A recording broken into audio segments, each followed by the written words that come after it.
Hello, আমি মাম।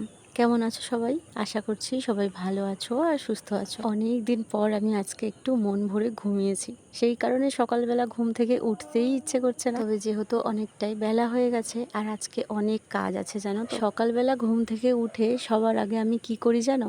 একটা জায়গায় চুপটি করে দাঁড়িয়ে ঠিক করে নিই কি কি কাজ আমাকে করতে হবে আজকে। তাহলে সারাদিনের কাজটা অনেকটা সহজ হয়ে যায়। তো ঘুম থেকে উঠে ব্রাশ করে আর কয়েকটা জামা কাপড় ভিজিয়েছি কাচবো বলে। তবে জানো তো আজকে ঘুম থেকে ওঠার পর থেকেই আমার প্রচণ্ড খিদে পাচ্ছিল।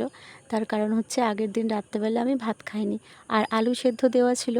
তো ভাবলাম আটাও আছে ঘরে, আটা দিয়ে আর আলু সেদ্ধ দিয়ে একটু আলুর পরোটা বানিয়েছিলাম। আচ্ছা, তোমরা কারা কারা আমার মতন আলুর পরোটা খেতে ভালোবাসো কমেন্টে জানিও। আলুর পরোটা তো আমি শুধুই খেয়ে নিই, আর কিছুই লাগে না। আর আজকে রান্না বলতে আমি শুধু একটুখানি মুগ ডাল সেদ্ধ করেছিলাম আর আগের দিন যেহেতু আমি রাতে ভাত খাইনি তো মাছের ঝোল আর ভাত ছিল সেটা গরম করে নিয়েছিলাম। আর জানো তো আমাদের পাড়ায় সন্ধ্যাবেলা করে চপের দোকানে 10 টাকা করে চিকেন পকোড়াও পাওয়া যায়, একটা এনেছিলাম। আজ তবে আসি, আবার পরে দেখা হবে।